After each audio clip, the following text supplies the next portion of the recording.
Hi everyone, welcome to my channel. In this video, I'm going to talk about conducting scientific research as a student, and I'm going to focus on documentation. And my presentation will have the following outline. First, I'm going to talk about the need for documentation during the period of the research. Then I'm also going to talk about actually documenting the research, writing down your analysis and also writing down your findings.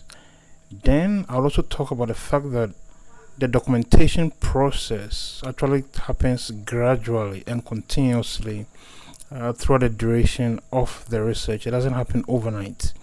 Then I'll summarize the presentation. So let's get started. There's a need for documentation usually during the duration of the research period, and as the research is ongoing, the ideas that is generated by the students, the rough ideas and the ones that have been finalized or concretized, all these must be documented throughout the duration of the research. And as a student or as a research student, actually writing down your ideas helps you to refine them, and the refinement process also helps you to generate even more and better ideas with time, so that whatever problem your research is aimed at solving, the steps that you have to go through or the various items or the kind of analysis that you need to do, they become much clearer with time as your ideas are more refined. And documentation also helps you to keep track of relevant information and related ideas that you as a student have generated in the past, because once you write or you jot down ideas in relation to your research, what happens is that any point in time during the duration of your research, you can always come back and refer to something that you expressed some time back that you cannot even remember clearly. But because you've written the things down, it is much easier for you to remember, what you were thinking about during those times. And without proper documentation during your research period, good ideas could easily be forgotten.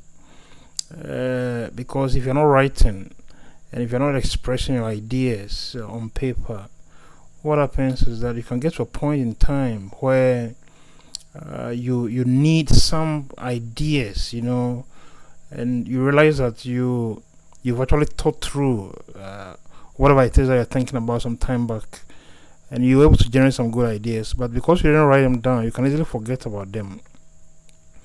And once you forget, it means you need to go through the whole process again. And this need or the fact that you have to go through the whole process again can actually stall the progress of your work, or it can actually delay your research work. And mind you, your research is actually supposed to happen within a time frame.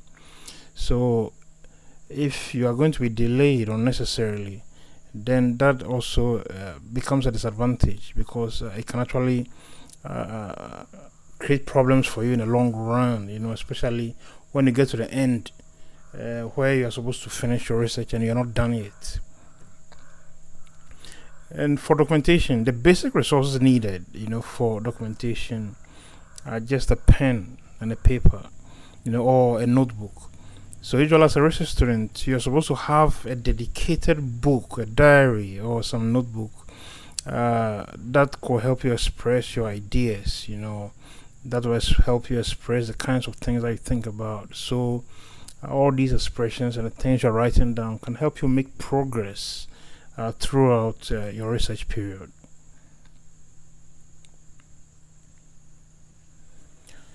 And research documentation generally is done at two main levels. There's the initial level, where as a student you're expressing your rough ideas, So here, your main instruments are your pen and your research jotter, So whatever ideas that you get, by thinking through the whatever problems you're solving, you express them, in your research notebook, in the form of rough ideas. And as time goes on, these rough ideas can actually be refined, to actually get your final ideas that will actually go into your main report, the report that you're going to write at the end of the research. And for research students, you must have a dedicated book, that can help you document your research. Also, that can help you also express the random ideas that you generate in relation to your work.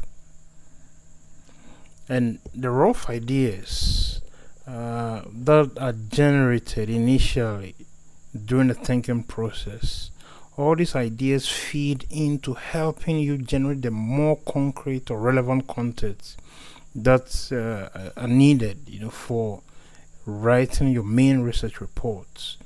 Because your main research report is the main document that is going to contain everything about your research, that is going to preserve your ideas, in the long term, that other people can also make reference to later on, long after you're done. And the main research report will contain the detailed steps and the various findings, everything about your research period. Something that will have basic information that would enable other people to make reference to it, and those who want to build upon what you've done, can actually have the platform to do so. And the research report eventually becomes your main storage medium for the long-term preservation of the knowledge that you have generated during your duration of your research. So this becomes something that is typically kept, in the library of your university. And long after you're done and completed school, other people can come pick it up and make reference to it and build upon your ideas.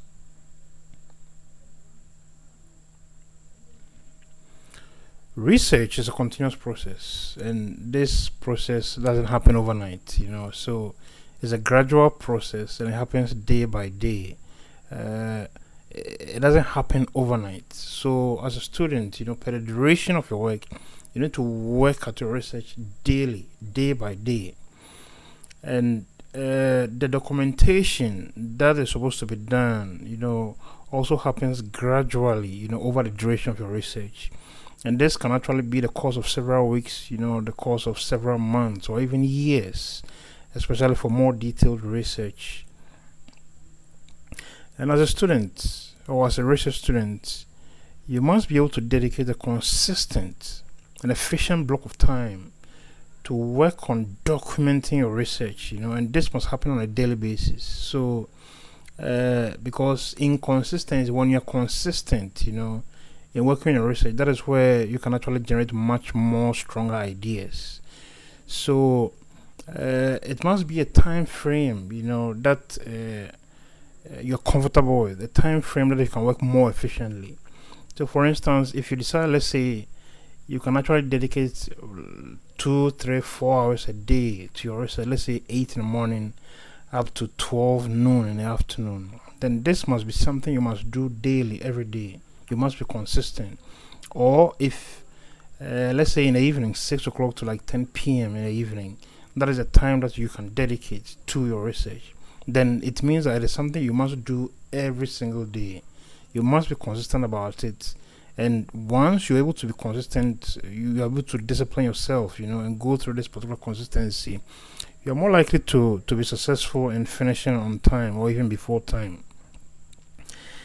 And as a student, you must feel free, you must relax, and you must not rush in wanting to actually write your research report or go into your research, because once you're in a tense state, you are stressed out, you will not be able to get the best of ideas, to help you push through your work. Better ideas, the ones that will help you, the game-changing ones, would actually flow better when your brain is more relaxed, or you are at peace. You have a peaceful state of mind. That is where good ideas will flow. So, as a student, the issue of relaxation is very, very important. You must relax, avoid stress at all costs, and then generate your ideas and work gradually.